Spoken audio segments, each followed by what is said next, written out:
Welcome to the Dump and Chase podcast. I'm your host, Dylan Robillard. We're in a new studio. We got a lot better setup than the usual Zoom and Skype calls.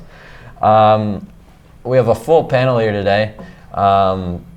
First off, Dylan Forsyth, first ever appearance. He started with us, but hasn't been on a show yet.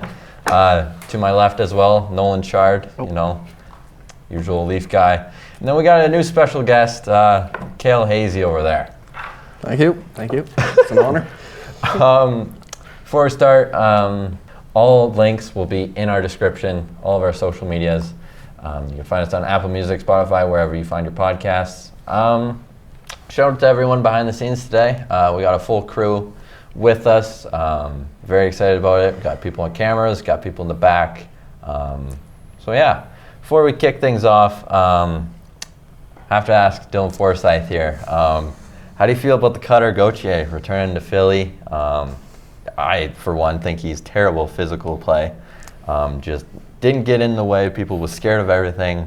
The booze, everything. What is your thoughts? It's probably not easy going into an atmosphere like that. He played a great game after that, though, against Carolina. Dragged the Ducks past, maybe a day too late. He'd be point per game if he played Philadelphia every other game. That's true. And the one thing I have to say is Philly really only showed up for a 20-year-old. Only showed up for a 20-year-old. That's just pathetic. Maybe show up in the playoffs next time. That's not against Cutter Gauthier. That's the playoff atmosphere the boys have been missing. He's very little physical play. He ran away from basically everyone, and he floats. He doesn't battle. Boys over there, any opinions on Cutter Gauthier? I probably do have to say that was a pretty fun game to watch. Of course, Philly showed out. That's going to be their most important game of the year, anyways. So I'm glad they had fun that game. But Cutter got smoked. They lost 6-0 to the Flyers. It's going to be Philly's biggest game all year. So happy for them, see. I guess. Hazy? Yeah, I can't say I watched many Flyers games. I'm not gonna lie to you, but he just had the wrong date circled on his calendar. Twice, yeah. He played great the game after, just couldn't figure it out when he had to, I guess. I think the real hero of that game is Jamie Drysdale. Yep. Snaps his 20-plus goal streak against the Ducks. That was a filthy goal. Storyline. Ever since returning, Drysdale's just been on a clinic. He's been one of our best defensemen. But then he'll get hurt again. Yeah, just waiting for that injury. The cycle. Yeah, it's a never-ending cycle. Jamie cycle. All right, some Penguins news. As of Wednesday, Tristian Jarry is back on waivers. Just outright terrible performance from him. I have stats here from Jay Fresh, his 22 games this season.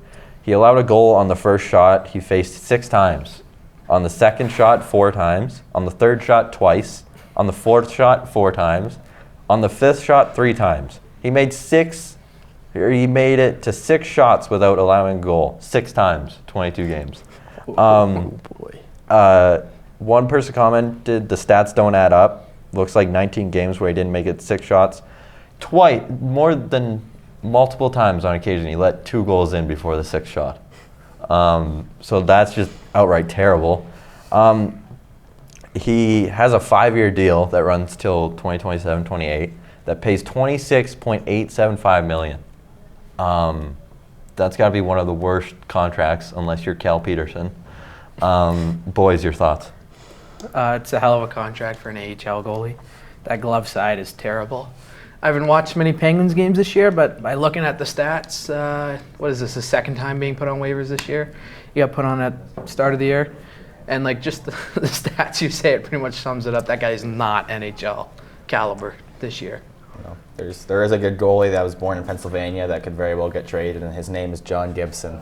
God, the ask for the Ducks ask for that man is ridiculous.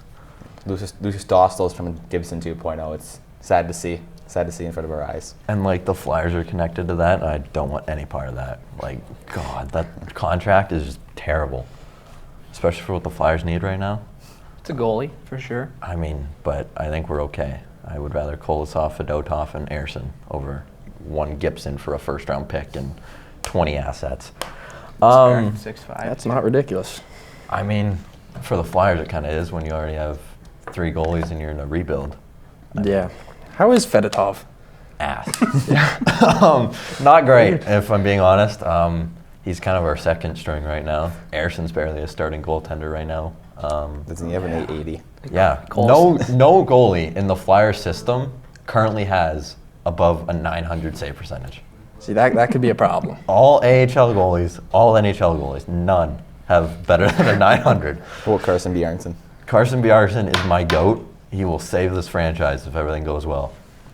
Yeah. If everything goes well. It's a rough Big situation. key Canada there. goat. Just wait till he goes to Anaheim. Okay, moving on. Some Toronto Maple Leaf stuff. John Tavares just absolutely decapitated his leg in morning skate today. But as I mentioned the Leafs, I wanted to bring to attention this note from Big Head Leafs that was tweeted. I'm not exactly sure. I think it was after the game. Previous. It says, I know a lot of people think that Berube hockey is going to work, but it's not. The biggest issue in the playoffs for us is scoring, and if this team can't score in the regular season anymore, what makes people think they'll be able to make the playoffs? And I just wanted to get your thoughts on that because your goaltending is mainly things that are saving it right now with Stolars. I believe he's still on IR. But I just wanted your thoughts because you're a big advocate for Berube, and people seem to think that system's not going to work very well if you can't score. Yeah, definitely scoring's our main problem. We need a centerman really badly. I mean, Tavares just went down today at we had Matthews back for 5 or 6 games, and now Tavares is out. It looks like a groin injury. You can take Scott Lawton basically for free. I would like Scott Lawton, but they want a first and a player prospect. So. He was tucked 4. He did tuck 4. But yeah, with the Leafs, goal scoring is evidently the problem. We saw in the playoffs last year, the power play, they scored 1 or 2 power play goals in the playoffs last year. They operated under 5% in the playoffs last year. Joseph Woll almost took us past the Bruins. Obviously, Samsonov was horrible. But yeah, Joe Woll played unbelievable. Somehow, some way, we somehow get goaltending in playoffs and a little bit of defense, and then our scoring goes away. Last year, we were second in goals for, and now this year, we're bottom half. With all that talent that we have, that's unacceptable. And our power play is our problem, and we can't score anything. We need a centerman, probably, and we need Morgan Riley to figure it out. Yeah. Also going back, I wanted to bring up the quotes from, I believe it was last week. Mitch Marner kind of was like, we played okay, everything's okay. But then Berube and who was the other one that was quoted? It was Chris Tanev. Chris Tanev. Both of them were like, this sucks, we played outright terribly. Yeah. And then Marner kind of just shook it off. He was like, yeah, it was okay. Yeah, it's good old Mitch for you, hey? When something goes bad, you can tell he's upset, and then he just says something that's not true at all.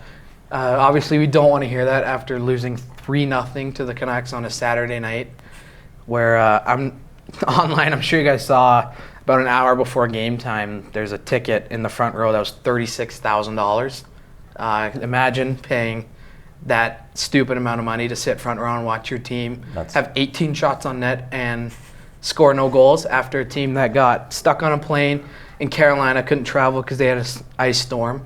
And then they get in to Toronto at 1 o'clock, the game's at 7, and they have no morning skate, no nothing. Second day of a back-to-back, and then you just get walked. That's the worst game of the year. And then just last night they played the Stars, and they played horrible again. At least Austin Matthews spread. Road to 70 Austin Matthews scored, yeah. Moving on, getting to kind of the thick of things here. Halfway through the season, pretty much every team is in it. I mean, except for maybe a few handful there. Not to name names over there. I understand. There's kind of 4 teams truly outside of it, but all teams are kind of on the outside looking in here.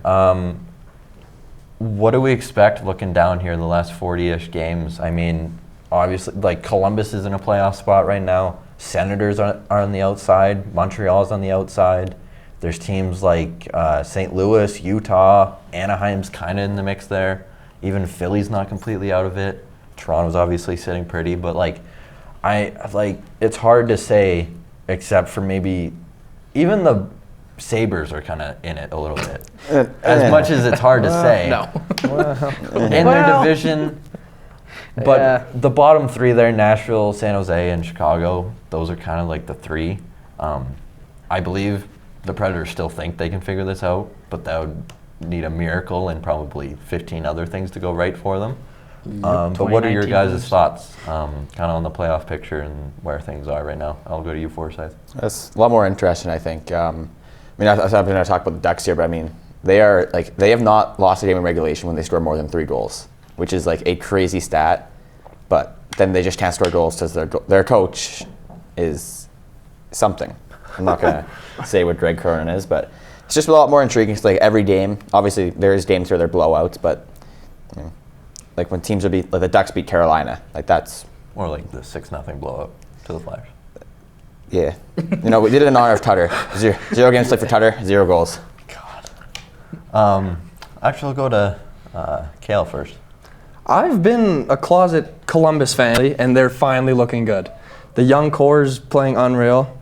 In fantasy, I think Kirill Marchenko is the fifth He's on my ranked at his fantasy team position. right now. Yeah. He's playing phenomenal. Their D-core is still young. They still have elite prospects, and they're already making their wild card case. Probably first-round exits, but even after what they did to Tampa, Yeah, you in never know. Gauthier, Never know.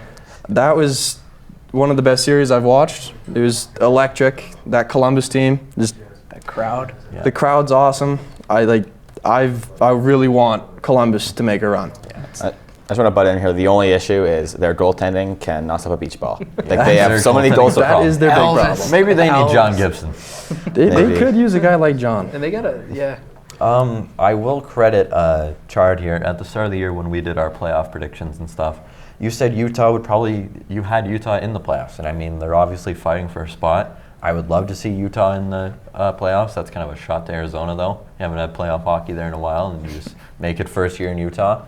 But I mean, what's your kind of outlook on things right now? I think in the West it's pretty close to settled, except for Calgary being in. I do think Vancouver's gonna get it together and jump into that second wild card spot. Then I think it's gonna be pretty much set from there. But in the East, yeah, like that Columbus story, like Zach Werenski, like if that guy's a point per game He's in a Norris Columbus, candidate. Hart, like if that team makes the playoffs and he's over a point per game, he's and their leading scorer. Yep. Like I can see him being like a Hart candidate. Would that be like the third defenseman ever? Because there's been a 3 or decent- 4. There's been a decent. I think Eddie Shore alone has won 4. Yeah. Yeah, Bobby Orr won 2 or 3 in a row. Yeah. And then I can't remember the last guy who won it, but it wasn't any time like recently. Yep. But yeah, the East playoff race is exciting. I mean, there's going to be like a lot of teams in it. I'd love to see Columbus get in, and I'd love to see Boston jump out for obvious reasons. My ideal first round, little Toronto, Ottawa, try to rebirth that, 2000s where the Leafs and Senators were trying to kill each other every time. Yeah. But there's a lot of teams in it, and like Detroit was on that 7-game heater that not really many people heard of. But then who else but the Sharks to end that last night after Billy Husso puts up a 700.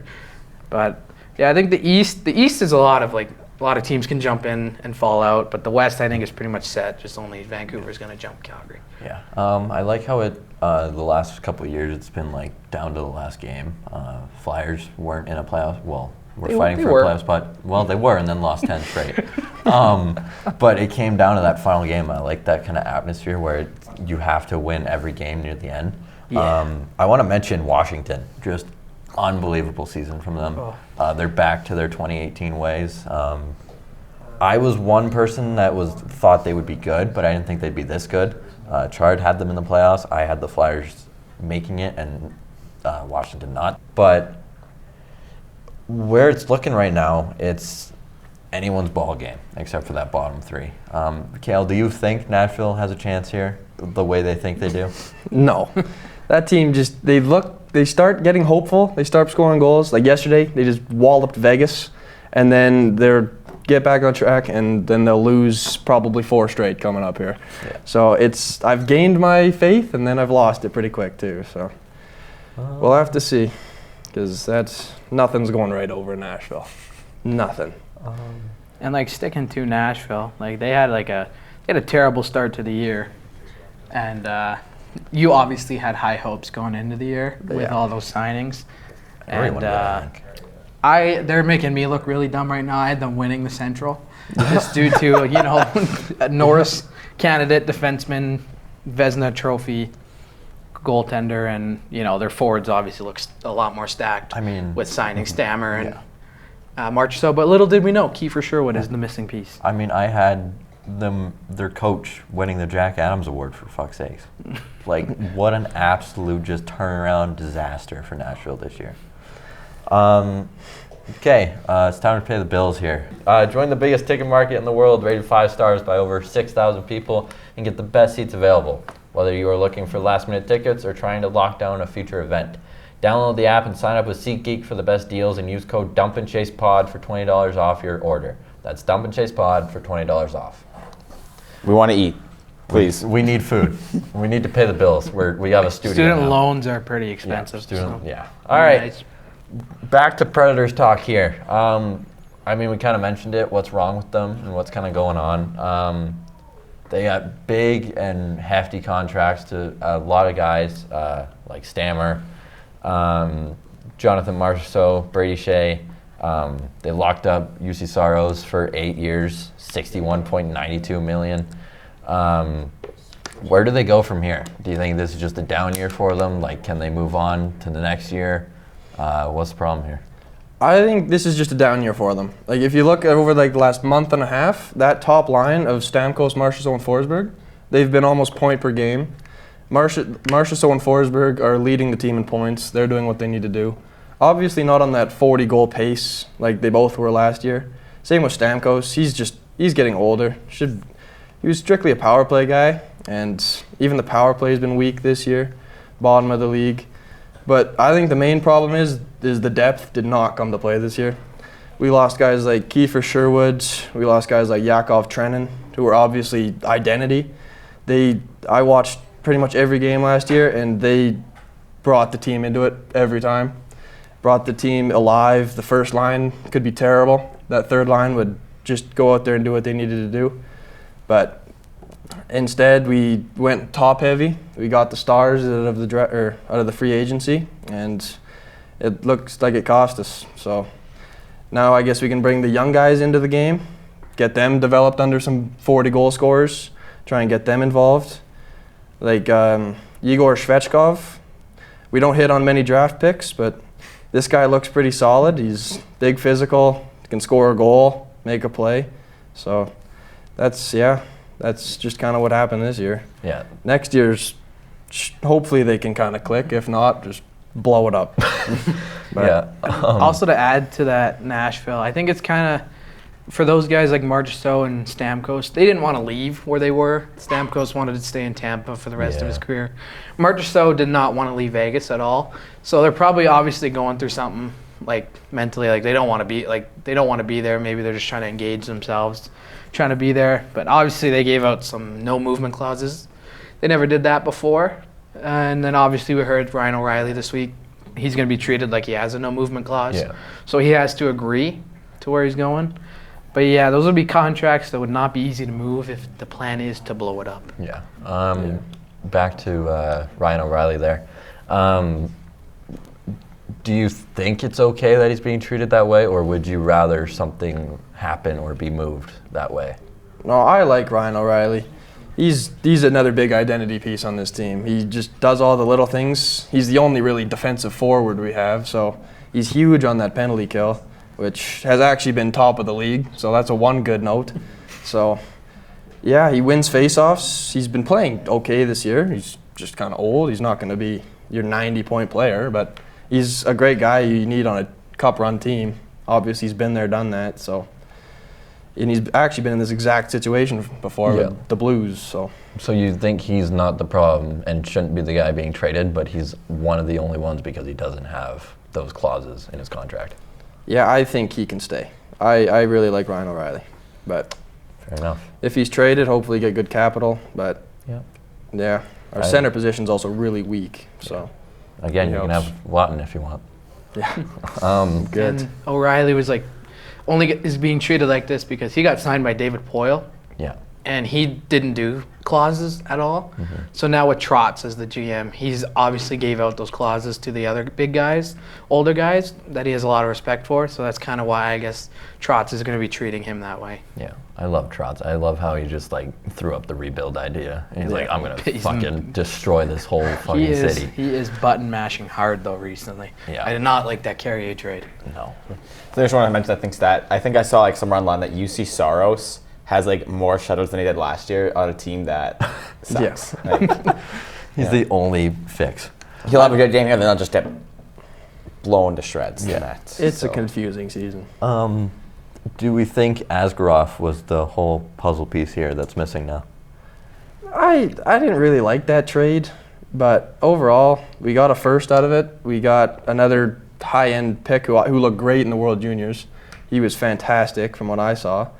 And then we could have done better with Askarov. I think we could have had him as our backup instead of Kevin Lankinen, or even this year Justice Anunen. But he had to go, I think, because he wasn't very happy there, I don't think. Well, after you signed Saros, it was kind of like closed door for the starting role. Yeah, and he wanted to be the backup this year, or split games with Saros, and they and told they him were like, no. Scott Wedgwood's going to be our guy, like our backup. Yeah, I'd and then leave too. he's obviously been traded to Colorado Yeah. for Justice Anunen. And I mean, I think Asgaroff's a stud. Like, I would have loved he's him. gonna to be do good. it. He's such a beast. Can't wait for that Sharks beating the Preds in the conference final in a few years. Asgaroff shuts him out. Askarov masterclass. Yeah, with 40-year-old Stamkos in the conference finals. Speaking about first-round picks and drafting, I mean, they have a lot of capital. They have, which is ridiculous to me. But they are terrible at drafting. More recently, it's been better. But you guys just don't hold on to your prospects that you draft. I mean, looking back, I can't even say half these names, but like Matthew Wood, 23, 22 was Kimmel. He has 0 points in the NHL, 0 games. Fedor, how do you say that one? Fedor Svechkov. Yeah, is that the one you were talking about? Yeah, he's looking good. He's looking promising. Yeah, and he has 13 games. And then Askarov traded. Philip Tomasino traded. Take that one away, Cale. Joachim Kondolik. Who is that? I haven't even seen him play, but he's 0 games. 0 games, yeah, he's not. Eli Tolevain. Eli Tolvanen. I'm like Don Cherry with pronouncing names. Waivers. Dante Fabro, waivers. Kevin Fiala, traded. Seth Jones, traded. Austin Watson, traded. No one. Big Austin Watson. In the past, He was a first-round pick. That is crazy. yeah, those are all first-round picks in the last decade or so plus. Yeah. And that's not great. You want to see more development and better use of your assets there. At least they traded for Philip Forsberg. Yeah. At least they traded for Philip Forsberg. So off of that, how do you feel moving forward in the next couple drafts? Do you think they'll get some hits here, or what's going on? I just think Poyle didn't know what a prospect looked like, to be honest. But Trotz, I'm like hoping he can pick some better players. But like talking about a guy like Philip Tomasino, he had an ungodly amount of chances to prove himself. He was put on top lines, fourth lines, played AHL. He was almost played a whole season in the NHL, just could not get going. So I don't mind trading him for anything. So I could not stand him. He was weak. He just couldn't make a play. It was painful to watch him play. And Igor Surin, I'm high on him. Just a big shutdown guy. He was like kind of like a Matthias Ekholm kind of build. So hopefully he can turn into something. And if there's one thing Nashville can do, it can make a defenseman. Yeah. We've had probably a top 3 decor for the last decade almost. So high on him. Obviously Wood, he's just a big power forward sniper kind of build. He was kind of snubbed from Team Canada, I thought, but just look how that went. A lot of people could say the same about snubs from Team Canada. Talking about Team Canada and Nashville's prospects, and outside of first-round picks, Tanner Molendyke is one guy that I really enjoy watching. Yeah. It's a great stage. He's a great He was the best defenseman on that team. Yeah, by far. And Gibson was good too. He's Nashville too, right? Yeah. I think Nashville's decor basically carried the World Juniors there, and they're both very promising picks. So if they can figure out first-round picks, they're fine. But outside of the first round, I think they've been really good, and they have some guys to look forward to. Yeah, for sure. All right, we have more time than I thought we would. So let's. Yep. So I was to talk about Scott Wedgwood. It is crazy how the Colorado Avalanche have completely changed their season with 2 goalie trades. Yeah. Mackenzie Blackwood should be a Vezina candidate. He only in the last few games he's only given up 2. I think he's only given up 2 goals in like every game. Yeah. Yeah. That is absurd. They like their wood. And they got Miles Wood, Scott Wedgwood, and Blackwood. I just want to see, like, did anyone see Scott Wedgwood go down in that? I think Zach Benson. Against Zach Benson. Yeah, you got bumped. What was the call there? Was that the right play? Do you think? Like, That was last week. That was his own defenseman though. That shoved Benson. Yeah, like, but should they call it down when the goalie's Colorado down never in has the net? But like that's different. It's call it such a judgment call because sometimes when the team that is the one player that's hurt and you're going on an offensive rush, if the player's down and aching, sometimes they blow it down. Well, when they never blow it when the other team has the puck. But they have. Unless it's like a player gets a puck up high. Like that's the only time I've really only ever seen. Elliot Freeman brought up the time, I forget who the player was, but some guy took a puck to the face and he was gushing blood and they let the play go and I think they scored on the chance. Oh God. So it's such like a judgment call and a mess up. Like, so I mean, I would argue that you blow that play dead. Well, I mean, I saw him right in here. Like, a goalie loses his helmet or even equipment, you call that play dead. That also pisses me off because in the rules, you're not allowed to like take your helmet off if it's loose. You're allowed to shake it off. They do that a lot now. But they always take it off and it's not a call. So, I mean, I don't know. I don't think that should be a goal.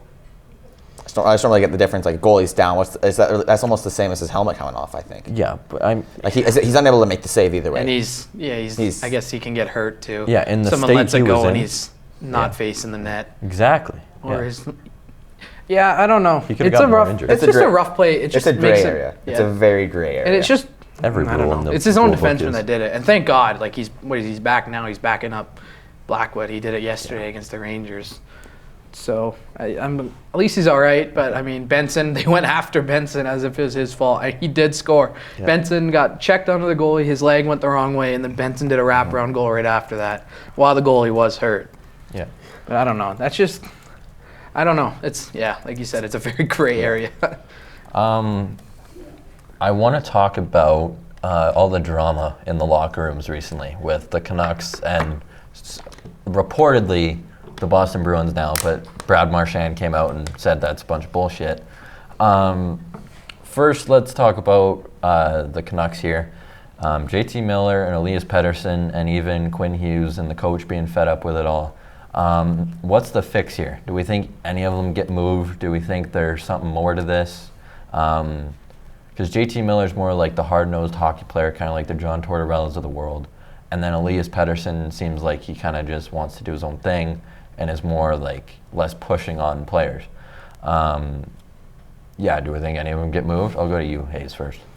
I think that was just a media thing, to be honest. Like, JT Miller's never really been that great in the locker rooms. He's always been kind of a problem.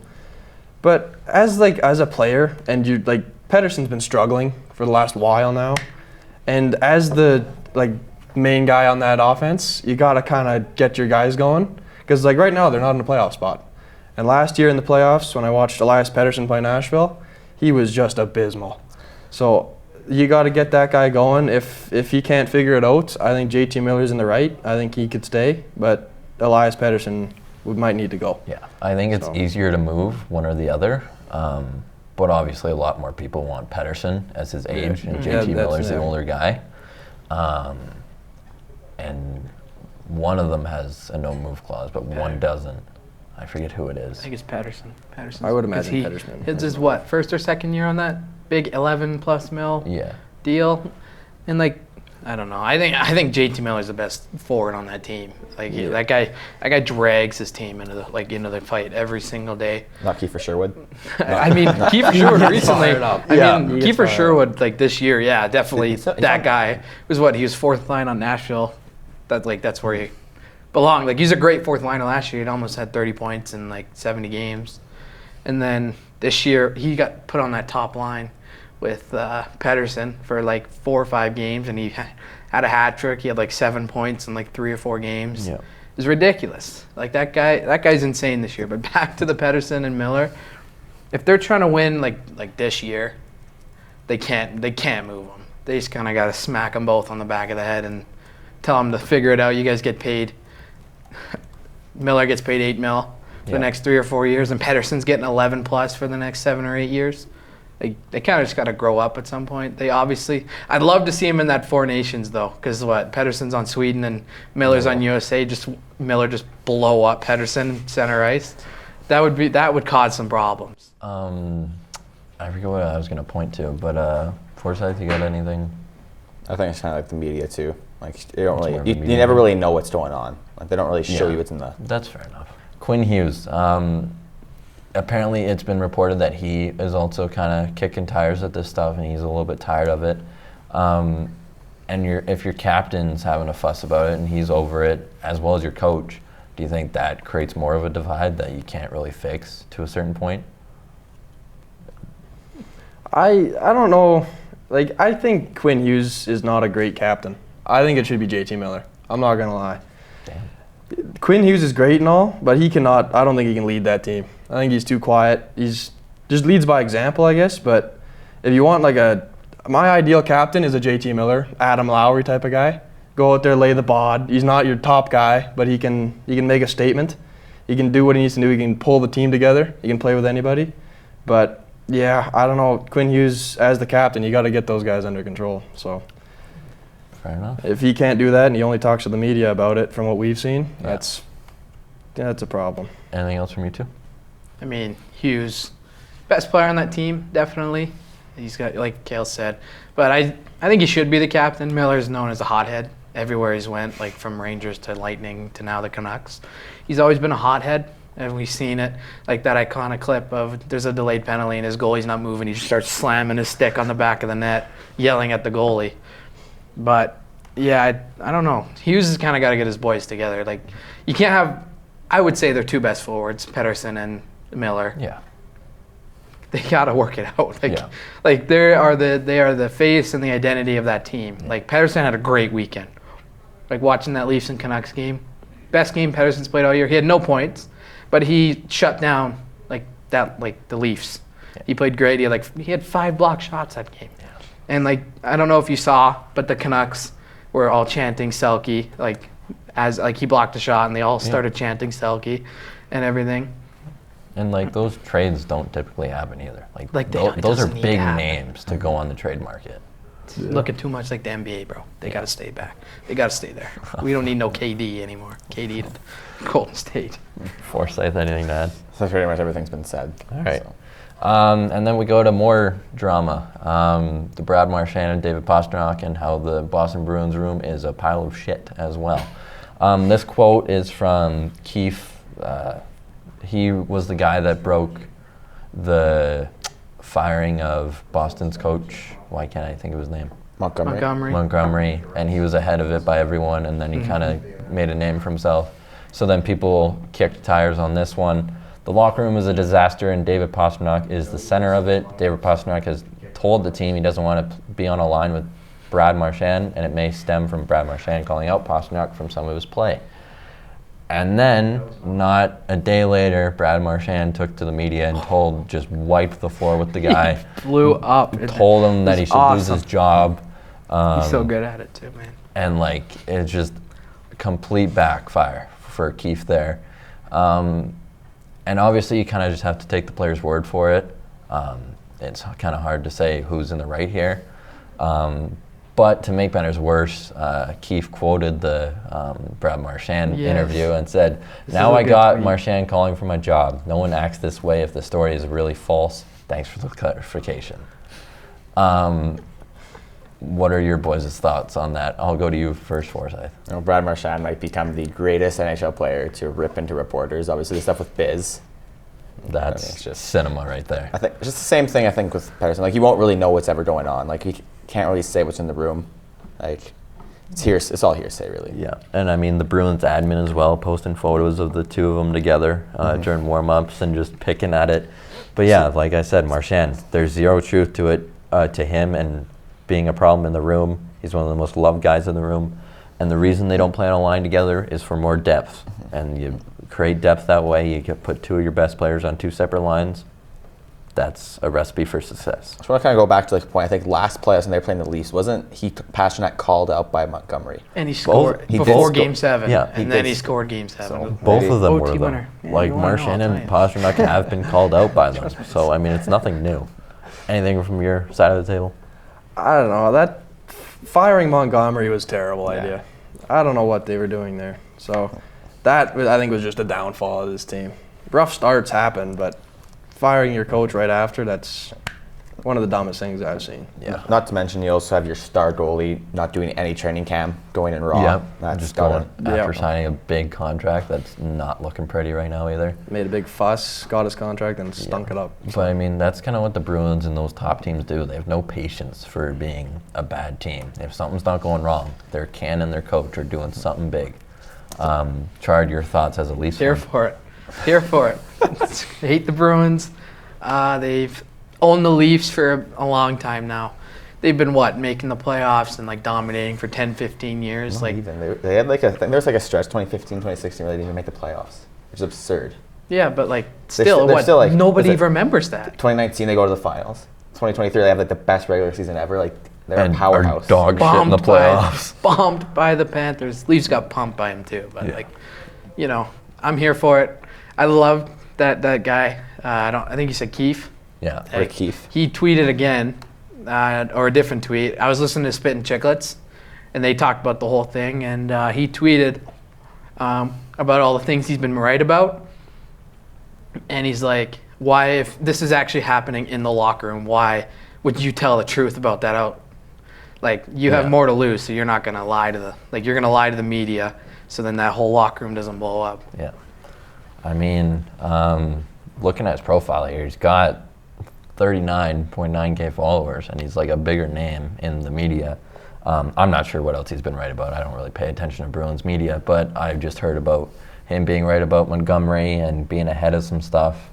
But yeah, their podcast, Jones and Keefe, it's also a bigger radio show in Boston. So, I mean, it is what it is. You think you'd kind of pick sides, but obviously people are going to choose Marchand over it after such a blow up of a conversation and what the media and what the Bruins did to respond to it. But we never know what happens behind closed doors, really. And on that podcast, also said on, I think it was the Steve Dangle podcast I was listening to this morning, on that podcast, they said, why would I lie about something about the Bruins when we also cover the Patriots and the Red Sox? Why would I Yeah. pick on the smallest franchise? Yeah. If I want to make a big story, I'm going to go talk about them. Yeah. Throwing shade out to them. I love it. I hope it just ruins that entire franchise. Yeah. Wish nothing but the worst. I hate to break it to you, but they've won their last 2, I think. Even though they've been outshot heavily, and Jeremy Swimon's kind of playing up too. Yeah. Oh, yeah.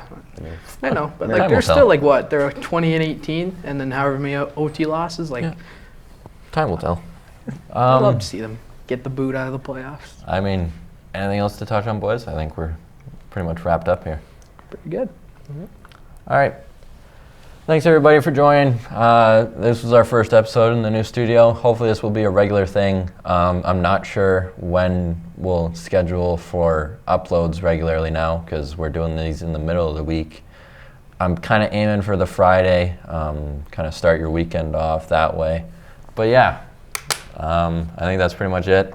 Thanks, boys, for joining. Welcome, Dylan Forsyth, for the first time. Hazy over there, we'll get him on sometimes, whenever he wants to feel like it. But thank you very much for joining us today. And that's it for us. All the socials, everything, find all of our stuff in the description. That's all for us. Thanks for joining. Always dump and chase. thank you to the people in the studio. Thank you for the Thank crew. you. Thank you, crew, very much. Thanks, everybody.